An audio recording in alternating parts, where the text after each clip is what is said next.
একসময় ফেনীর গডফাদার ছিলেন জয়নাল হাজারী। তার স্টিয়ারিং কমিটি নামের বাহিনীর ভয়ে সারাক্ষণ তটস্থ থাকত ফেনীবাসী। 2001 সালে তত্ত্বাবধায়ক সরকার ক্ষমতায় এলে দেশ ছেড়ে পালান জয়নাল হাজারী। অবিবাহিত এই গডফাদারের আস্তানা মাস্টারপাড়ার বাড়িতে অভিযান চালায় যৌথ বাহিনী। সেখানে মিলে কয়েক ডজন নতুন শাড়ি। 2009 সালে যখন ফিরে আসেন জয়নাল হাজারী, ততক্ষণে তারই শিষ্য উপজেলা চেয়ারম্যান একরামুল হক ও নিজাম হাজারীর দখলে চলে গেছে ফেনী। কোণঠাসা হয়ে পড়েন গডফাদার জয়নাল হাজারী। কেন্দ্রে শেখ হাসিনার কাছে নানা দেন দরবার করেও কুল করতে পারেননি কোনো।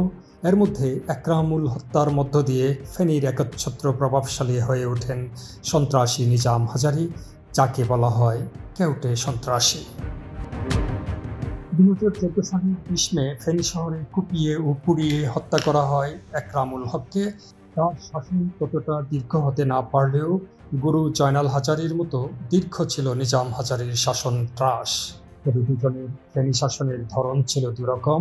জয়নাল হাজারী তার মাস্টারপাড়ার বাড়ি ও সংলগ্ন মুজিব উদ্যানে বসে নিয়ন্ত্রণ করতেন স্টিয়ারিং কমিটি দিয়ে। পরে কমিটির নাম হয় ক্লাস কমিটি। 1996 সালে ক্ষমতায় আসার পর জয়নাল হাজারীর ইউনিয়ন পর্যায়ের কর্মীদের হাতেও ছিল আগ্নেয়াস্ত্র। শহরে পুলিশের সামনেই অস্ত্রের মহড়া দিত তারা। গুরুর মতো শিষ্য নিজাম হাজারীর লোকজনও অস্ত্র নিয়ে বেপরোয়া ছিলেন। তবে তাদের ক্যাডার বাহিনীর কোনো নির্দিষ্ট নাম ছিল না। নিজামকে বলা হতো সন্ত্রাসের মদতদাতা।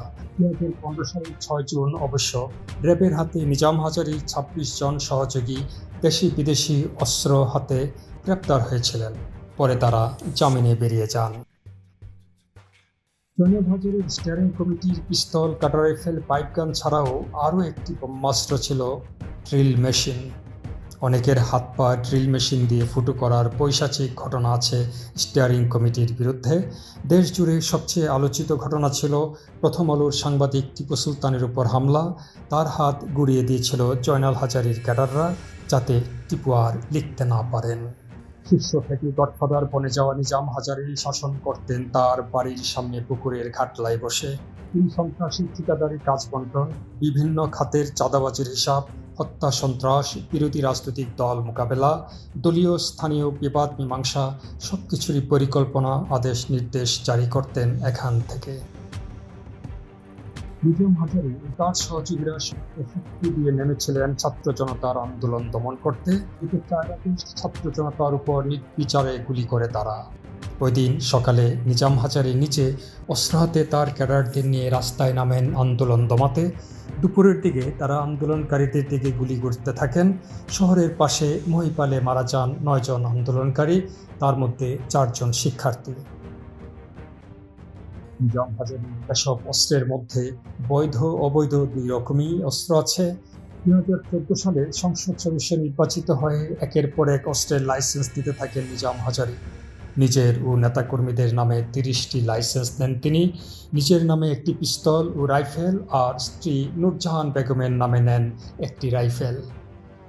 তার অনুসারী আওয়ামী লীগ নেতাদের অন্তত 5 জনের কাছে 2টি করে অস্ত্রের লাইসেন্স আছে। বৈধ অবৈধ এসব অস্ত্র ব্যবহৃত হয়েছে সন্ত্রাস, চাঁদাবাজিতে। সর্বশেষ ব্যবহৃত হয় জুলাই আগস্টের ছাত্র জনতার বিক্ষোভ দমনে। তার আগে মহিপাল এলাকায় আন্দোলনকারীদের উপর আওয়ামী লীগের নেতাকর্মীরা গুলি ছুড়ছে এমন একটি ভিডিও ভাইরাল হয় সম্প্রতি। ভিডিও ফুটেজে দেখা যায় হামলাকারীদের হাতে AK-47-এর মতো দেখতে অত্যাধুনিক অস্ত্র। ভিডিও ফুটেজ বিশ্লেষণ করে পুলিশ বলছে, সেদিন মহিপাল এলাকায় অন্তত 33 জনের হাতে বিভিন্ন ধরনের অস্ত্র ছিল। তারা সবাই নিজাম হাজারীর লোক। নিজাম হাজারীর সন্ত্রাসী বাহিনীর ভয়ে কেউ মুখ খুলতে সাহস পেত না। জায়গাজমি দখল থেকে শুরু করে হেন কাজ নেই যা করেননি নিজাম হাজারী। সেই ক্ষোভ বিস্ফোরিত হয় 5 আগস্ট। শেখ হাসিনা পালানোর পর বিক্ষুব্ধ লোকজন প্রথমে নিজাম হাজারীর প্রত্যেক বাড়িতে, তারপর ঘাটলা সংলগ্ন 7তলা বাড়িতে হামলা ও অগ্নিসংযোগ করে। এরপর প্রত্যেক বাড়ির অদূরে গড়ে তোলা বাগান বাড়িতে চলে হামলা, লুটপাট, অগ্নিসংযোগ। মুক্ত ফেনীতে নিজাম হাজারীর আগুনে পোড়া বাড়িঘর দেখতে হাজারো মানুষ ভিড় জমায়। 2011 সালে ফেনী পৌরসভার মেয়র হওয়ার মধ্য দিয়ে নিজামের উত্থান শুরু। 2012 সালে জেলা আওয়ামী লীগের সাধারণ সম্পাদক এবং 2014 সালের 5 ফেব্রুয়ারির বিনা ভোটে সংসদ নির্বাচিত হওয়ার পর ফেনীর অঘোষিত শাসক হয়ে ওঠেন নিজাম হাজারী। প্রচলিত আছে জয়নাল হাজারীর ভেতর একটা প্রেমিক মন ছিল। ফলে তিনি সবাইকেই অত্যাচার করতেন না, কেউ কেউ তার হৃদয়ের অনুগ্রহ পেতেন। কিন্তু নিজাম হাজারী ছিলেন সর্বগ্রাসী সন্ত্রাসী, তার হাত থেকে রেহাই পায়নি ফেনীর কেউই।